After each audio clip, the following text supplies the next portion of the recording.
അപ്പൊ ഇന്ന് നമുക്ക് മയ്യത്ത് കുളിയെ കുറിച്ചാണ് പറയാനുള്ളത്. നേരത്തെ നമ്മൾ സൂചിപ്പിച്ചിട്ടുണ്ടായിരുന്നു, ഒരു നാട്ടിൽ ഒരാൾ മരണപ്പെട്ടു പോയാൽ 4 കാര്യങ്ങൾ ആ നാട്ടുകാർക്ക് നിർബന്ധമാണ്. ഒന്ന്, മയ്യത്ത് കുളിപ്പിക്കുക. രണ്ടാമത്തേത് കഫൻ ചെയ്യുക. മൂന്നാമത്തേത് നിസ്കരിക്കുക. നാലാമത്തേത് ആ നാട്ടിൽ തന്നെ മറമാടുകയാണ് വേണ്ടത്. ഇത് ഒരു നാട്ടിൽ മരണപ്പെട്ടു പോയ വ്യക്തിയുടെ പേരിൽ ആ മരണം അറിഞ്ഞിട്ടുള്ള ഏതെങ്കിലും ഒരാൾ ആ നാട്ടിൽ നിന്ന് ചെയ്തിരിക്കൽ നിർബന്ധമാണ്. ഇല്ലെങ്കിൽ ആ നാട്ടുകാർ മുഴുവനായി കുറ്റക്കാരാകുമെന്ന് ഫുഖഹാവ് പറയും. വേറെ ഏതെങ്കിലും ഒരു നാട്ടുകാരൻ നമ്മുടെ നാട്ടിൽ നിന്ന് മരണപ്പെട്ടു പോയാൽ ആ മയ്യത്ത് അങ്ങോട്ട് കൊണ്ടുപോകേണ്ടി വന്നാൽ യഥാർത്ഥത്തിൽ അതിവിടെ തന്നെ മറമാടുകയാണ് വേണ്ടത്. പക്ഷെ കുടുംബത്തോടൊപ്പം മറവ് ചെയ്യണമെന്ന് കരുതി ഒരു മയ്യത്തിനെ കൊണ്ടുപോകേണ്ടി വന്നു. അല്ലെങ്കിൽ സ്വാലിഹീങ്ങളായ അല്ലാഹുവിന്റെ ഔലിയാക്കളൊക്കെ അന്ത്യവിശ്രമം കൊള്ളുന്ന ഒരു മഖ്ബറയിലേക്ക്, ഒരു ശ്മശാന ഭൂമിയിലേക്ക് കൊണ്ടുപോകണം എന്ന് വന്നു. എന്നാൽ തന്നെയും അതിൻ്റെ മുന്നോടിയായിട്ടുള്ള കാര്യങ്ങളെല്ലാം ഇവിടെ നിന്ന് നിർവഹിക്കണം. അഥവാ മയ്യത്തിൻ്റെ മേലിൽ കുളിപ്പിക്കണം, കഫൻ ചെയ്യണം, ഇവിടെ നിന്ന് നിസ്കരിക്കണം. എന്നിട്ടാണ് ആ മയ്യത്ത് കൊണ്ടുപോകാൻ പാടുള്ളത്.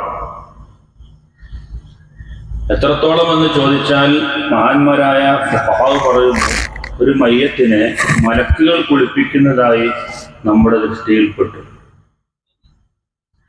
അല്ലെങ്കിൽ ജിന്നുകൾ കുളിപ്പിക്കുന്നതായി നമ്മുടെ ദൃഷ്ടിയിൽപ്പെട്ടു. എന്നാൽ പോലും ആ മയ്യത്തിന്റെ പേരിലുള്ള കുളി നമുക്ക് സാമൂഹ്യ ബാധ്യത എന്ന നിലയിൽ നമുക്കൊരു ബാധ്യതയുണ്ട്, നമ്മളത് നിർവഹിക്കൽ നിർബന്ധമാണ്. ചിലപ്പോൾ അങ്ങനെയൊക്കെ സംഭവിക്കാം. ഇത് തരക്കടില്ല, മയ്യത്ത് തന്നെ സ്വന്തമായിട്ട് കുളിക്കുകയാണെങ്കിൽ അങ്ങനെയുണ്ട് ചരിത്രത്തിൽ.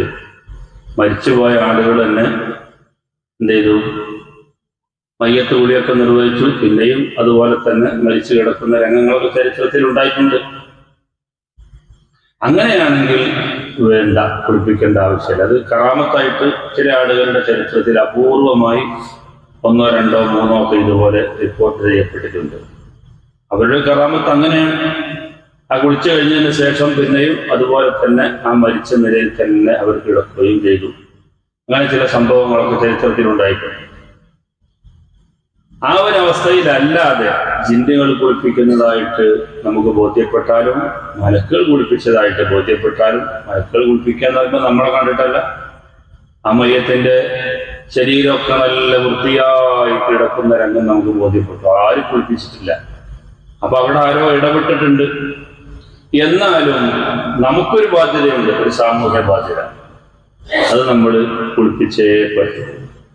അതുപോലെ മുങ്ങി മരിച്ച ഒരു മയ്യത്താണ്, എന്നാലും നമുക്കൊരു ബാധ്യതയുണ്ട്, ആ മയ്യത്തിനെ ഒന്ന് കുളിപ്പിക്കണം.